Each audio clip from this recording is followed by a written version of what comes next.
Ինձ շատ հետաքրքիր տեսանակ կա Իսահակյանի յուղը կարևորելու վերաբերյալ հիմա ջիքը կտակել։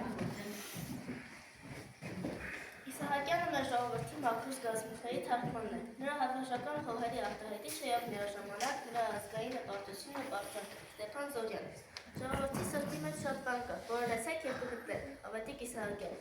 Տատրագետ Ռուբեն Զարյանը պատմում է. մեր գրողներից մեկի հետ, որի ազգանունը հարմար չեմ գտնում տալ, կամ հետ զրույցներին, և թողոցով անցնող Իսահակյանը մոտեցավ մեզ. որտեղ է իր հորտերը, հարցրեց գրողը։ Թալինում։ Լավ էր, շատ։ Իսկ չգիտեմ էլ, թե Թալինը որտեղ է, ասաց գրողն ու հարցրեց. Ինչ ճանապարհով, որ կողմում պետք է գնալ։ Միկվա գրողները, ասաց վարպետը, Հայաստանը չեք ճանաչում։ Չգիտեք, ես գիտեմ, չեք լինում գյուղերում։ Ես գյուղը չեմ սիրում, արդարացավ գրողը։ Մեր ժողովրդի արմատը գյուղացին է, պետք է տեսնել, թե ինչպես է ապրում։ Կենցաղը, լսել նրա ոճերը, դարձվածքները։ Չէ, չեմ սիրում, վրա էր բերում գրողը նույն կատակ տոնով, չնկատելով Իսահակյանի ներքի մռայլը։ Դե դուք ինչ գրողներ եք, գրում եք առանց ժողովրդի մեջ լինելու։ Մի գիրք կարդում եք և դրանց հիմնադրա գրում մի նոր է, 6-րդը։ Ես գերադասնում քաղաքի շփորը։ Տեսնելով, որ դրություն լրջանում է, շփելով տնամերու նպատակով, ասացի կատակով։ Ուրբանիստ է։ Սա ուրբանիստ չէ, այլ ուրբանիստ, մրապերեց վարպետը ու շարունակեց ճանապարհը։ Նա կարողանում է ժողովրդի պես զգալ, այդ նշանակում է ժողովրդի պես զգալ, այդ նշանակում է համարման հոգեկան դրություններում զգալ այն, ինչ կզգա ժողովրդի մարդը։ Եթե դուք զգում եք այն, ինչ կզգա ժողովրդի մարդը, ապա դուք ժողովրդի պես եք։ Եվ ուրեմն ձեր երգերը ժողովրդական են, ձերը մնալով։ Իսահակյանի մասին գրել է հասարակական քաղաքական գործիչ, գրականագետ, մանկավարժ Նիկոլ Աղբալյանը։ Իսկ Դերենիկ Դեմիրճյանն իրավացիորեն նշել է. ժողովրդական երգ և դրա ոգին օդի մեջ է, հարկավոր էր միայն վճռական ձայնարկող մեկը, որ բարձր հնչեցներ այն և ժողովուրդը բերեր լիրիկական գրականության մեջ։ Եվ ահա հանդես եկավ Ավետիք Իսահակյանը, հնչեցրեց լիազեն ժողովրդական ոգով գրած երգը, իր հետ երգել տվեց հայ ողջ ժողովուրդը։ Դա մի նոր գարուն էր հայ պոեզիայի մեջ, Ավետիք Իսահակյանը ստեղծեց իր լիազեն ժողովրդագրական բանաստեղծությունը, որի կրակների մեջ այրվեց, մոխրացավ նախորդ շրջանի անկենդան կոթը։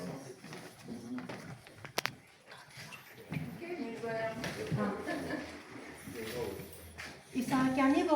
ոգեշնչման աղբյուրն էին հարազատ գյուղը, Շիրակ աշխարհը։ Նա գյուղացուն Ղամիկին լավ էր ճանաչում։ Խորքից դեռ մանկության ճգնաղ օրերի հայրենի Ղազարապատի իրենց ջրաղացի անուշ մտմտոցի հուշն է, ինչ գեղեցիկ արտահայտությունն է գտել երջանիկ խրճիթը հեքիաթ պատմվածքում։ Զմյուխյա գետակի վրա մի խեղճ ջրաղաց կար։ Ջրաղացի դրան առջև կանաչ ուռենու տակ թիկն էր տվել ջրաղացպանը և չիլուխը գող ծխում էր։ Կողքին նստել էր կինը, իսկ նրանց աչքերի առջև մի սիրուն մանուկ, նրանց երեխան խաղ էր անում։ Մեղմիկ սոսափում էր ուռենին, իսկ ջրաղացն անուշ մտմտալով ասես հին օրերից մի հին հեքիաթ էր պատմում։ Ինչպես եղավ։ Մի օր այդ սիրուն մանուկը վազելով թիթեռնիկի հետևից հեռացավ ջրաղացից, ընկավ մացառների մեջ, անցավ ձորագիր ձորակ, կորցրեց ջրաղացի շավիղը ու գնա, հասավ մեծ ճանապարհին, նստեց եզերքին ու լաց եղավ։ Անցավ մի քարավան, մի ուղևոր տեսավ լացող մանուկին խղճած, վեր առավ և իր հետ տարավ իր տունը, որովհետև զավակ չուներ, որ թելվեց նրան։ Մանուկը մեծացավ, դարձավ մի շնորհալի երիտասարդ։ Ամենքը սիրում էին նրան և ուրախանում նրա վրա, բայց նա տխուր էր, ինչ տխուր։ Երբ երեկոները մենակ նստում էր իրենց շքեղ պատշգամբում, որի շուրջը բացվում էր պարտեզը հովասուն ծառերով ու կարկաչուն շատրվաններով, նրա հոգին սլանում էր մի ուրիշ վայր, որ հեռավոր երազի պես մեկ երևում էր, մեկ չքանում, երևում էր մի խեղճ ջրաղաց, զմյուխյա գետակի վրա, որ օր ու գիշեր մանկությամբ էր սիրում մի հին հեքիաթ էր պատմում։ Տեսնում էր երկու հարազատ դեմքեր, նստած կանաչ ուռենու տակ, մեկը մտքի մեջ ընկած չիբուխ է ծխում, մյուս արցունքոտ աչքերով նայում են հեռուն։ Օջախի մեջ կարմիր կարմիր կրակը ուրախ թևին է գալիս, պայծառ ու տաք ժպիտով լցնում է երջանիկ խրճիթը, ջրաղացը անուշ մտմտալով մանուկ օրերից մի հեքիաթ է պատմում, մանկությամբ է սիրում, մանկությամբ է Պատկով 6-րդ, սովորել, շատ սովորել։ Մտածող մարդը իր բդիտ ուսերի վրա գրում է արմիտ տիեզերքի ծանրությունը։ Նոր ուսումնական տարման ընդհանրած պատվեր նախորեն համակալում է ցուցահանդեսում եւ բեմի գեղեցիկ այսպես գեղեցիկ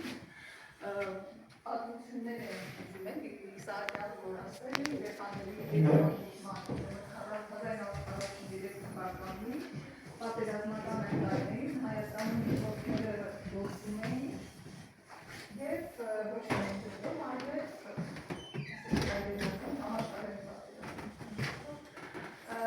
և այլև համություններ են կազմակերպում աշակերտների հետ, այսպիսի համություն կազմակերպվել է Մաքսիմ Գորկոյան Երևան փողոցում, իսահակյան Սմբաճի Իսահակյանը հանդիպել է աշակերտների հետ և խրատներ է տվել, բայց մինչև է Միրզոյանի բանաստեղծություն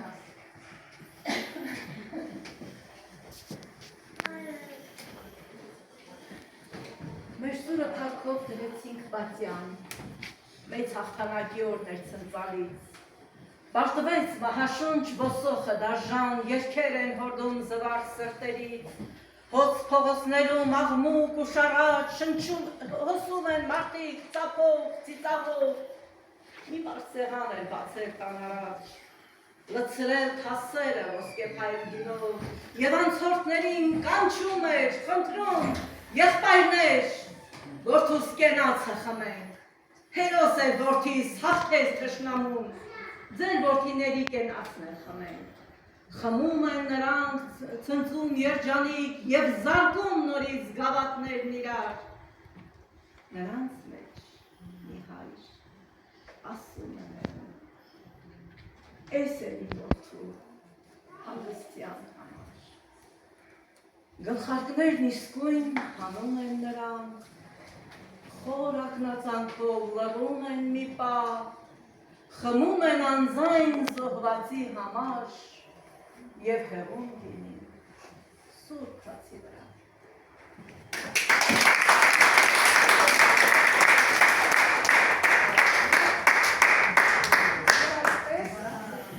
Պատերազմական տարիներին ինչ խորհուրդներ է տվել Իսահակին, ինչ մասին է դրեցել Իսահակյան դպրոցում աշակերտների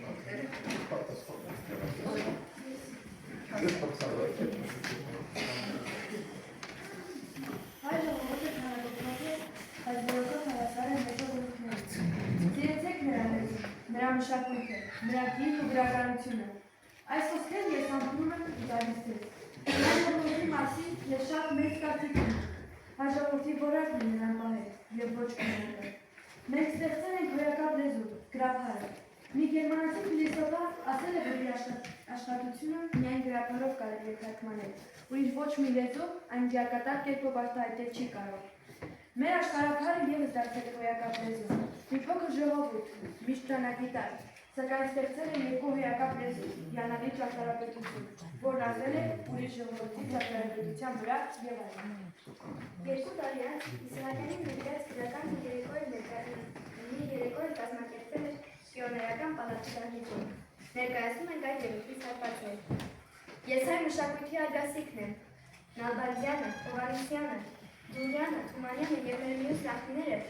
ծնունդ են հայ ժողովրդի կուլտուրայի։ Հազարավոր տարիների մտքերը, ապրումները դարերի ընթացքում պետք է նախապատրաստեին հանճարը, իբարս հայ գրականության և մշակույթի։ Պուշկին ծնելու համար ուշ ժողովուրդը հազար տարվա պատմություն, մշակույթ ունենա։ Իմ մասին հանճարեղ խոսքը շվայվեց։ Սա ինձ չի շփոթեցնում։ Ընդունում եմ որպես զգացմունք, ոգևորություն։ Գրականության մասին շատ եմ խոսել։ Գրականությունն ազգի ուժն է, զենքը, հոգեկան գանձը, որով նա կրվել է թշնամիների խավարի դերը։ Բոլոր մեծ գրողներն իրենց լավագույնը տվել են գրականությանը, իսկական գրականությանը, որտեղ հնչյուններով տված, այլանդեղ իսկական գրականությանը, որ սրտի հետ դառնում են իր սարսափ ու լուսավոր մազգի մեջ կամ լապազան, մի ժողովուրդ, որ ստեղծել է գրականություն, երբեք չի գրել։ Ինչ է բերում փիլիսոփայությունը, պոեզիան ինչ է անում, իմ խնդրանքն է ձեզնից, կարեկցություն դեպի բույսը, կենդանին, մարդը չպետք է ստեղծի պատերազմ, երբ առանձայն էլ կա մահը, սրանք իմ սրտից բխած բաներ են, որ անցել են Պլատոնից և մեծ մարդկանցից, ես մի մխիթարություն ունեմ, հայ ժողովուրդը, նրա մշակույթը, ես Եվրոպայից վերադարձա, որովհետև չէի կարող ապրել հայրենիքից դուրս, Հայաստանն ինձ համար օրգան է, ինչպես աչքը, առանց որի ես չեմ կարող ապրել։ Ես աչքս բացել եմ Շիրակի դաշտերում, ինչպես կարող եմ թողնել լողին, հայլերներն ու երկինքը և ապրել Ֆրանսիայում կամ այդտեղ։ Ես այնտեղ քշի վրա էի տասնյակ տարիներ, մեր ժողովուրդը բախտավոր ժողովուրդ է, ես նրան սիրում եմ անսահման սիրում։ 20 տարի առաջ ես գերեզմանագին եմ կարդացել մի Աբրահամի գերեզմանի վրա։ Ես այնքան եմ սիրում աստղերը, որ չեմ վախենում գերեզմանի խավարից։ Սա կարծես ինձ համար է ասված։ Ես այնքան եմ սիրում հայ ժողովրդին, որ չեմ վախենում թափվել հայողին, քանի կան նրա գիրը, արվեստը, լեզուն։ Եվ իմ շնորհակալություն եմ հայտնում դպրոցին և մանկաբարձներին, որոնք այսպես կրթում են մեր մատաղ սերունդը։ Կեցցե հայ դպրոցը։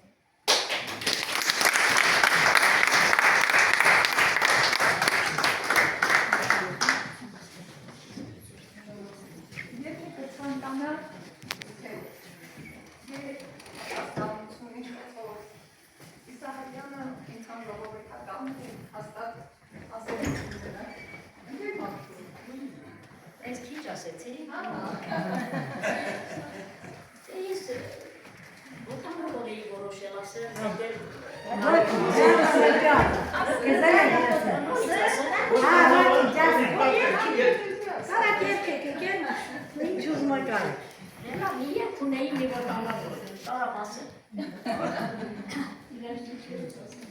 Երբաց եղան գարնան կանաչ դռները, քնար դառան աղբյուրները բինգորի, շարվեն շանացան յարսեր գնաց յայլաները բինգորի, շարվեն շանացան զուգվան տուրները, յարսեր գնաց յայլաները բինգորի, անգիարիս լույս երեսին կարոտեն, նազու մեջքին ծոպտաների կարոտեն, քաղցր լեզվին անուշ հոտին կարոտեն, սև աչքերով են երնիքին բինգորի, քաղցր լեզվին անուշ հոտին կարոտեն, սև աչքերով են երնիքին բինգորի,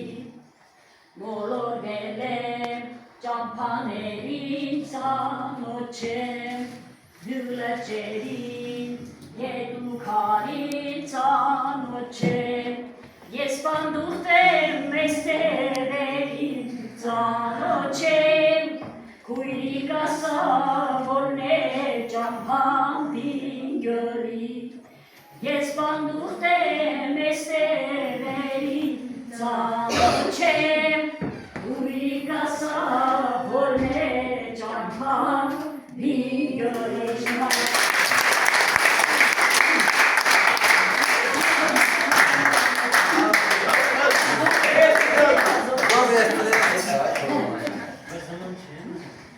Անտառներում աշման թափուր, և թացխավարն է իջնում, և դաշտերում մերկ ու տխուր ցուրքամին է շառաչում, ամեն անգամ զգում եմ նոր զրույցն այս խեղճ պարամոր, և խորհում եմ, հատ հոգուր, մեզնից մոտիկ կամ հեռու, որ ընտերում չվեղջին հիմա, չարի ձերքն է հարվածում, չգիտեմ երբ եւ որ շենում իրեն որդու հարսիքով մի խեց պարամայր էր գենում, ծանրացանց ու իր աչքով, որ դու ձեռից ընկած, անճար, հաճ չտային չեր ուզում, եւ որն ամբողջ նրանց համար աղոթքներ էր մատնջում, ով, ասում էր Հասմանենով, մեր բեր էին վրա, բանս թողածորը բոլոր, հեշտ եմ բռնել ես նրա, աչքան ուշտ, ինչքան որ տան, միշտ անեցքը վերանին, նստել է մեր շնչի վրան տար, որդու, ազատվի, այգին, իրին չար բան խոսիս, մարդեր ծնով մորն էսպես, կբարկան աստված վրաս, մեղա աստու, մեղա քեզ, բայց ամենօր հարսնանով ամուսնու սիրտն էր կրթում և խստաբար պահանջում էր իր չար կամքին գոհացում։ Ու մի օր էլ ճչաց, լացեց, պոկեց մազերը գլխից, դուռը բացեց, վարկածավ դուռը բացեց, թե մորը տար իմ տնից, թե չէի մի դուրս կթռնի ու գձենե աշխարհում, թե մարդն իրեն օր չի տալի, ուրիշին է սիրում։ Դժվար մարդն էր, ճարը կտրած, վերցրեց մորը պարավ, անգութ հասցի աչքի առաջ, պարկը դրեց ուսն առավ։ Գլուխը կոր ճամփան կամ միտքը մռայլ ու մոլոր, սև ապերից գիշեր միջավ ճամփան մթի ու մոլոր։ Ուժ գիշերին հասավ անտառ, խոր ծնկում, ծավիտար, պարկը ձգեց մորը անճար, թողեց անտեր ու մենակ։ Աշնանքամին էր հեծկլտում, գայն էր տալիս կալանչին, ոտքը փոխեց որ դառնար տուն, որ ձայն հասավ ականջին։ Երթաս բաղով, աստված քեզ հետ,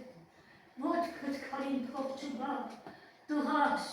վերջում պարկը քեզ հետ, պարկը տանը պետք կա։